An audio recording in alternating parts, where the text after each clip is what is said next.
beautiful community. Superintendent Galvan here with Story Time again. And as a reminder, this whole month is Health and Fitness Month.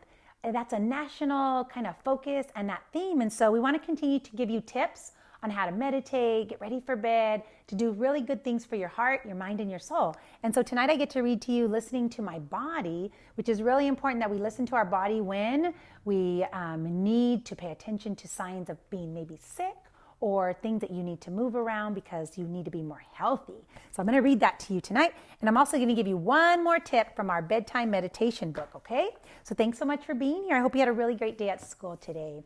Hola, comunidad de Greenfield. Soy Superintendent Galvan, aquí con ustedes, leyendo más historias. Y este mes vamos a enfocar en ser saludable y hacer ejercicios para que sean más sanos. Y eso es lo que vamos a enfocar todo el mes de enero. Y también este libro que voy a leer es Escuchando a nuestro cuerpo. A veces cuando seamos enfermos o tenemos que mover, es muy importante de escuchar los signos del cuerpo. So voy a leer de eso con ustedes. So gracias otra vez por estar aquí.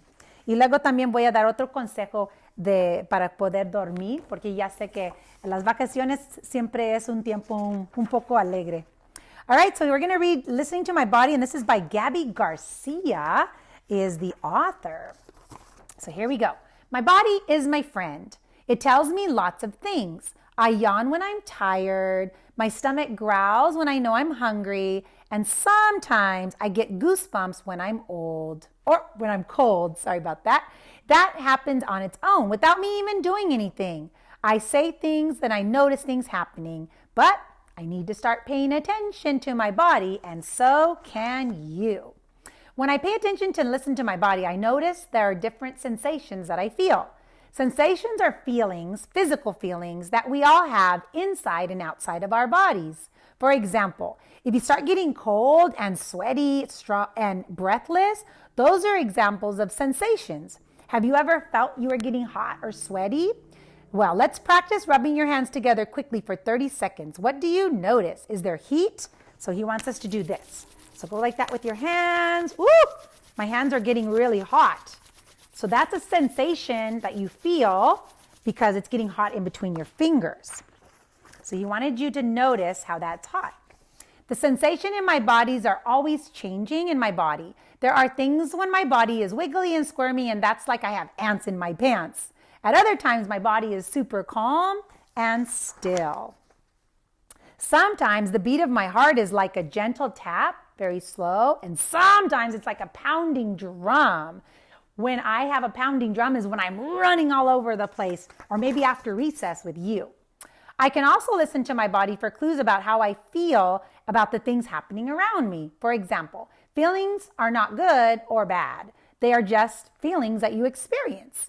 So you could be curious, you could be proud, you could feel grumpy or scared.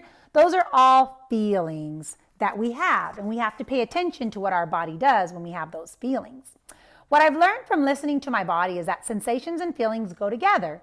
I notice that when I get to ride a roller coaster for the first time, I'm super excited, and it's finally tall enough to be able to ride it, which is great. But then my belly feels a little squishy and sometimes fluttery because it's a kind of like a little loop-de-loo on the ride.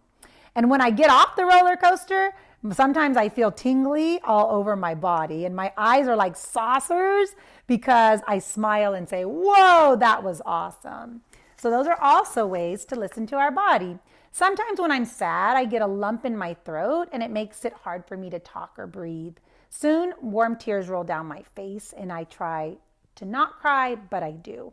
Crying makes me feel better, and so do hugs. And so that's a little hug right there.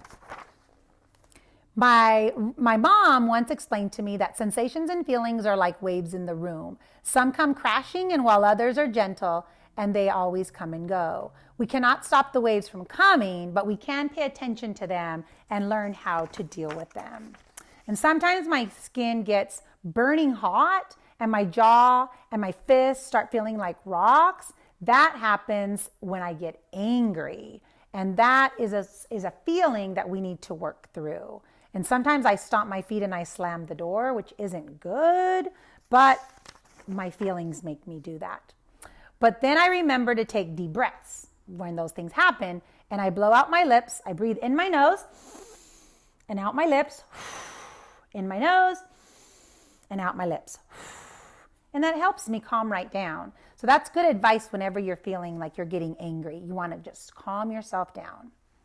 He also recommends that you might do a puzzle or something, like draw a picture or work on a puzzle if you're feeling that you need to calm down. Sometimes I get overwhelmed and I need help from grown-ups. Like on the first day of school, I woke up super early because I couldn't stop thinking about my class and what it was going to be like. My stomach felt like it was tied in knots, so I didn't eat my breakfast. Miss Morgan, my teacher, helped me pick up things and take deep breaths to remind me that everything was going to be okay. At times when I'm upset, I can figure out what I need to do on my own by listening to my body. I can pay attention to my breathing, and I can pay attention to my heartbeat and the temperature that I'm experiencing. I can do all those things, and then I try to name my feelings so that I can help support myself in getting through them.